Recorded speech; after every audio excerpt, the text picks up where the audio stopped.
Mic check 1 2. It's the Y2K Collector, and I had a subscriber ask me to talk more about the Sega CD and the Sega Saturn, two consoles that I have collected for on and off during my collecting journey. And I'm not sure necessarily what they wanted me to say, so I'll just talk about them from a collecting point of view and what it's like to collect for these consoles in 2025. First thing that I want to say is that these are not cheap consoles to collect for. I've talked about this before in past videos, and I've talked about the difficulty in finding these games these days. First things first, you will not find Sega CD or Sega Saturn games at a GameStop. And if you do, it is extremely rare. Extremely rare. I think there was a YouTuber who had a video. I can't remember which one, but it is a retro gaming YouTuber. And they wound up going to their local GameStop, and that GameStop had like 10 like complete in box Sega Saturn games. That was like an anomalous moment, right? And I think the only reason they got the jump was because they had like built relationships at that GameStop, and I think the employees there knew that either he or she was a retro game collector. But you're not gonna find these games at a GameStop. That's part one. Part two, you are almost never gonna find these games at a yard sale or any kind of like flea market. That's not where you're gonna find these types of games. Um, Third thing is that you will rarely find these types of games even at mom and pop shops.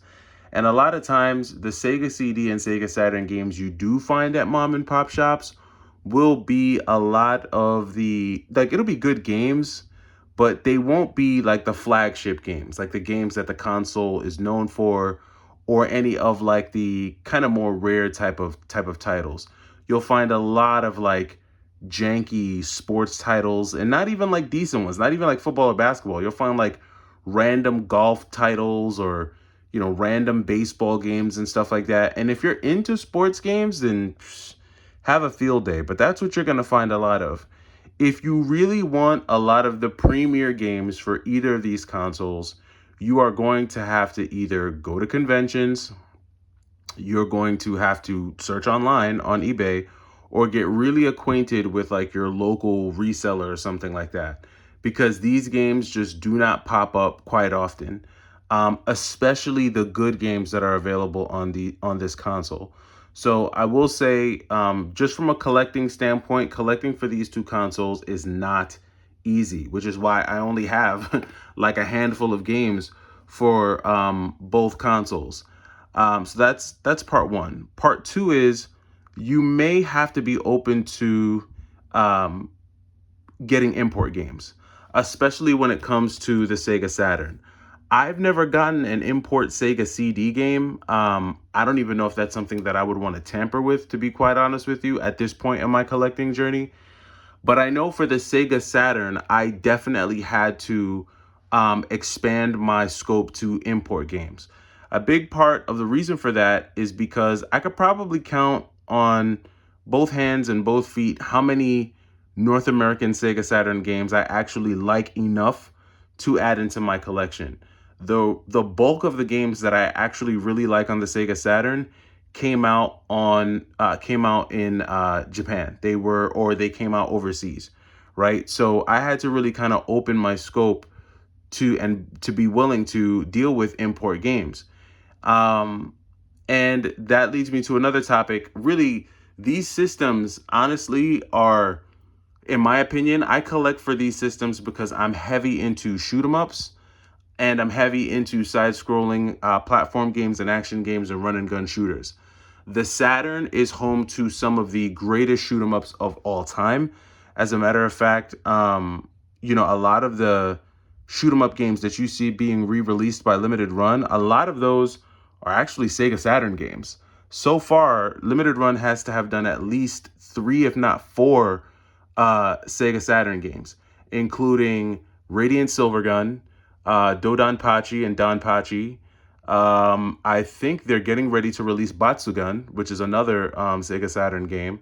And I wouldn't be surprised if they do something like a Metal Black, or something of that nature. Now, Strictly Limited, I think, did do the Cotton series, and I do have Cotton 2. I don't have Rainbow Cotton, but I do have Cotton 2.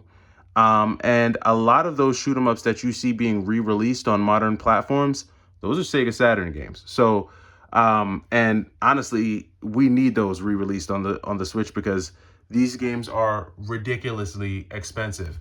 You're talking about games like Hyperduel, which are $600, all the way to Batsugun, Radiant Silver Gun, which are in the $200 range, and it just kind of goes from there. Which leads me to my next point.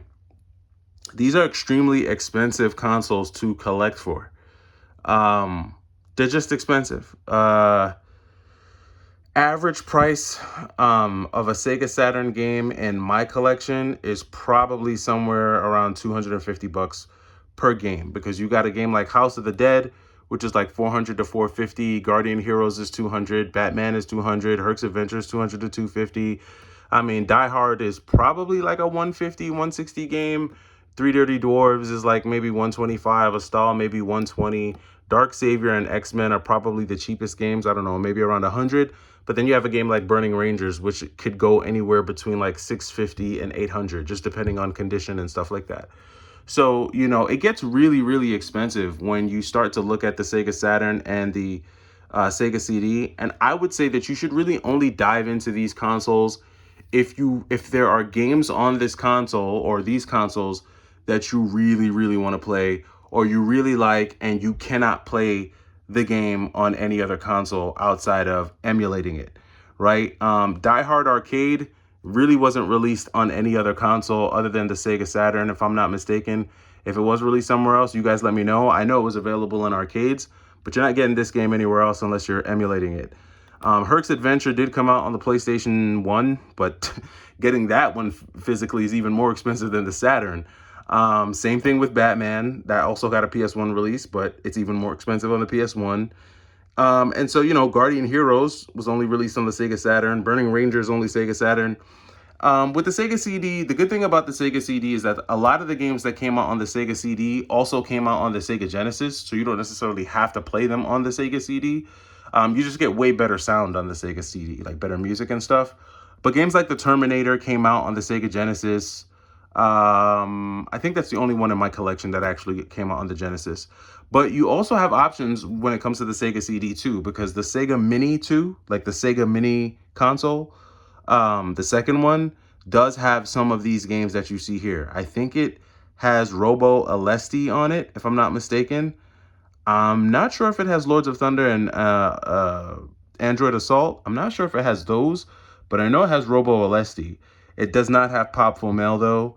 And it doesn't, I don't think it has the Lunar games. Maybe it does have the Lunar games. It's been a while since I played my Sega Mini 2. So you do have some options with these consoles. You don't have to necessarily get these games on the Sega CD or on the Sega Saturn to play them. You do have some optionality there. But again, you really want to be a fan. Like, if you're not a fan of these games, like, shoot 'em ups are my favorite genre. Side-scrolling beat 'em ups, that's like right up there with shoot 'em ups for me. That's why I'm a big, not only like with Sega CD and the Sega Saturn, I'm just a Sega fanatic in general. Like, if you look at my collection here, even my Sega collection down here, because I've got a huge collection of Sega games. Like, if you look down here, even down here, you can't really see them because they're all, I mean, this cabinet is a little bit stacked. And I know I don't kind of get down here and show you guys a lot of this stuff, but I'm a huge Sega Genesis fan. Like, behind this stack of Sega Genesis games and stuff, and behind these Nintendo games, it's just like, you see peeking through there, it's just a wall of Sega Genesis games. And a lot of what's in there are shoot 'em ups. So you really just kind of want to be a fan of the genre that you're collecting, and you really just want to collect what you like. If you really like what you're collecting, then I guess you'll go for it. But I wouldn't just start buying Sega CD and Sega Saturn games just to have them if you're not gonna play them. Yeah, that wouldn't make sense to me. I would say stick to the NES, stick to the Super NES, even stick to the Sega Genesis before you dive into like Sega CD and Sega Saturn stuff. So Hope that answers your question from a collecting standpoint. I mean, I'm not sure what he wanted me to say about it, but if you do want to learn more about the Sega CD or the Sega Saturn, my recommendation is check out Sega Lord X. That dude is the best in my opinion, when it comes to all things Sega. He can give you amazing breakdowns. He does in-depth reviews on some of the most rare and hidden Sega Genesis, Sega Saturn, and Sega CD games. He is the go-to expert for all things Sega. So I've learned a lot from him, and I recommend you checking him out.